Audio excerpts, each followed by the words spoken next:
It is now my great pleasure to welcome Ryan Preece back onto the show, NASCAR Cup Series driver, the RFK Racing number 60. Ryan, it's great to see you again. I got to start with this question first and foremost. This is what the people want to know.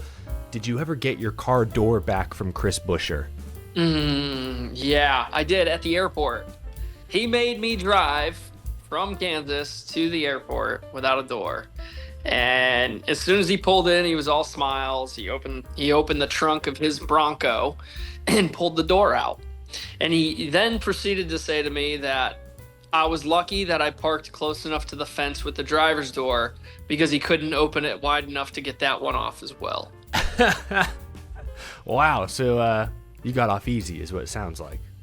That's what he said. and it honestly, I'm not a guy that was like, I didn't have a Bronco or a Jeep or anything that would pull the doors off. That was never really my style, and it was Chris's style. And I think the whole thing came about because when we were driving out, I looked down, I was like, oh, Chris, look, perfect. We got rental cars that'll go off-roading, like kind of joking with him. And then he took my door off. So I guess we're going to get him back. Mm-hmm. It's going to happen in the next couple weeks. But there's a good time to do it this year. I don't know what the statute of limitations are, so. Here's what I'm going to tell you. I'm going to do it so he can't get me back. You know what I mean? Oh. You got to do it right at the end. I see. Oh, I see what you're saying. Put a period on the end of that statement. Okay. All right. Well, stay tuned, fans. Stay tuned for more. This saga has not ended. All right. Now we've got the hard question out of the way. Let's ask some easy stuff here. I was looking at the results recently. Top 10 at Las Vegas. You're in the mix late at Talladega. Congratulations as well, the new baby at home. That's awesome. But man, there's been a lot going on in your life the last few weeks. Yeah, for sure. Between the Roval, honestly, the Roval was the one that we ended up sixth and had a solid day. And then Vegas, I felt like we had a really, really strong race car, and I sped on pit road. So for 2/3 of the race, I kind of took us out of contention until getting that lucky caution, that lucky break that we needed to hit reset. And at that point, that was kind of what just gave us the opportunity to get back in the top 10 and kind of fight for that. But, I feel like it's extremely important at the end of these seasons to end on a strong note because you do carry that momentum into 2026. As much as we can all say, hey, it's a new year, reset, new year, new me thing, you carry some of those old results into the following year. So I feel like we have a lot of great things that we've done in the final 10 races, and then some things that we learned from. And I'm happy that we're continuing to go to Martinsville, and I feel like all the changes that we're making are going to be really strong. And between that and Phoenix, we can carry some really solid momentum into 2026. Yeah, on that note, I look up a lot the last few weeks, and I see the 60, the 6, and the 17 in the top 10 very frequently in the mix with the playoff drivers. So on that note of carrying some of this speed and performance over into next year, have y'all approached these last 8 races any differently than you did the rest of this season? Like trying anything out, anything like that? Not a whole lot. I don't know. I can't speak for the other two. I know for us that there was maybe a couple moments that we wanted to try and see if maybe this direction would be better or whatnot. And, it kind of helped us find home, so to speak, of where we're happy. So, yeah, I've seen a lot of those reports as well that you've seen where the 17, the 6, and the 60 have all been, in the mix when it comes to the playoff drivers and ones that have continued to, make it to the next round. And, are we the top 3? We're working towards that, but we are playoff contenders in the future, and I feel like we've done a pretty good job, just trying to take that next step of where we're contending for race wins each and every week, and then we're playoff people that you're expecting to be in it and advancing through the rounds. Yeah, I still think your car, the 60 car, is kind of a new entry this year. The team expanded. That's a big jump for a team to make one year to the next. And so for y'all to be in playoff contention pretty much all year, I thought was a really good sign. You just keep working forward going into year two. I want to ask about Martinsville next because it's a great week to have you on the show. You've won at Martinsville in a modified. How does racing a modified at Martinsville compare to driving a Cup Series car? Can you take us underneath the helmet there? Like, what's different between the two? Yeah, I mean, there's quite a bit different. With the radial rubber versus a bias ply, the way you can drive it, how hard you can drive it is probably a little bit different, but the characteristics of how they drive are the same. That I would say, since the next gen car has come about, the gap between the smaller tire versus the bigger tire has really narrowed the balance difference that I once drove all my life. It feels a lot more similar. So that's nice. And then you add in the side where Goodyear has been softening the tires. That just gets it that much closer. I used to joke that the best tire was a tire that durometered at 32 points and was soft. And the harder you drove it, the worse the fall off would be. And that is kind of something that I've been noticing on a trend in the Cup car is you are finally hitting that point of where you have to decide, how hard do I want to drive it right here and pay the price at lap 25, or do I want to manage the first 15, 20 laps to see if there's some reward after that? Yeah, it was interesting to watch that to the extreme at Bristol. And on that note, Martinsville, a good year again, bringing a softer tire. I've seen some reports out there, or I've looked at the weather, and it seems like the high temperatures on Sunday could be into the 50s perhaps. Like, we've seen how temperamental this car, tire, it's a concrete corner at Martinsville, that combo can be. Do you anticipate high tire wear being a major storyline this weekend, or how are y'all preparing for the weekend at the shop? Yeah, I think that's a great question. And I don't honestly have an answer because until we're there, until Mm-hmm. you get through practice and really see what's happening. Like you said, Martinsville, it's got concrete corners.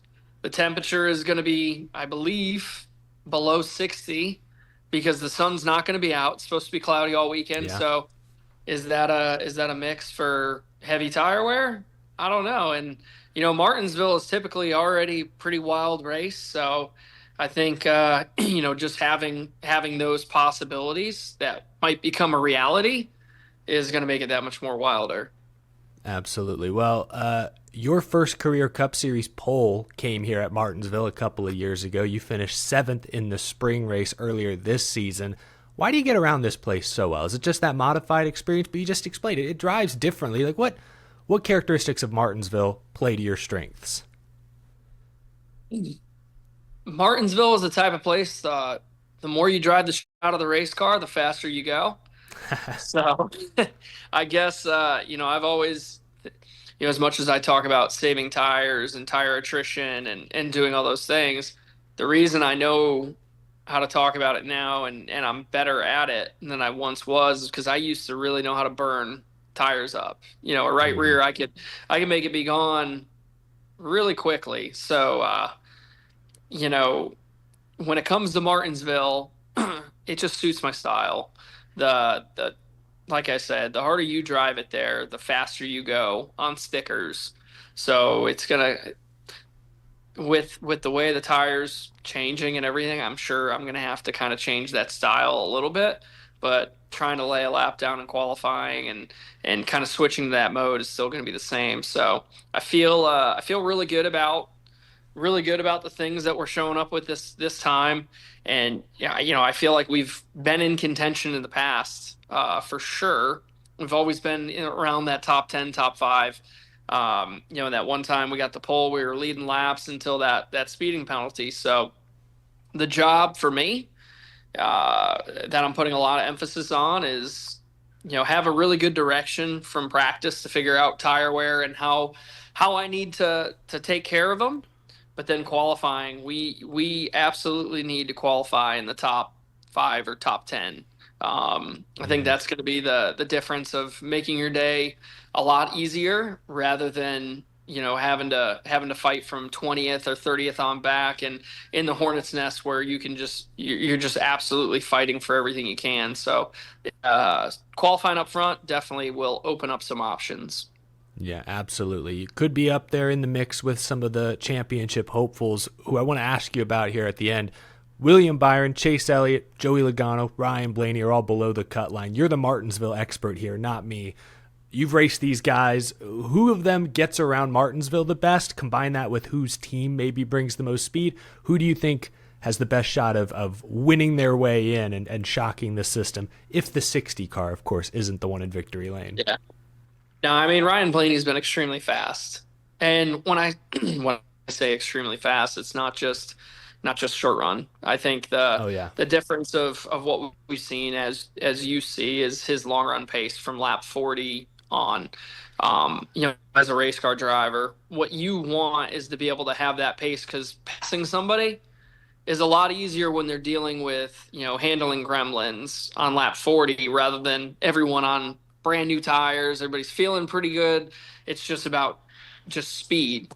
So that's really the thing that I've noticed about the 12 car compared to the field is he has a lot of strength with discipline, wrapping the curb on both ends, as well as a car that just seems to do, whether he's managing it or they just have a solid setup there to go along with it. They've done a great job as a team executing Martinsville. Yeah, it's probably a little bit of both that's gotten them to victory lane here in the fall race, back-to-back seasons. Before I let you go, Ryan, I want to ask, what's an average number of Martinsville hot dogs you consume on a typical race weekend? Maybe one. Okay. And the only reason I say that is I've never been a real the pink is a little different to me. It is an odd color. I'll give you that. That is fair.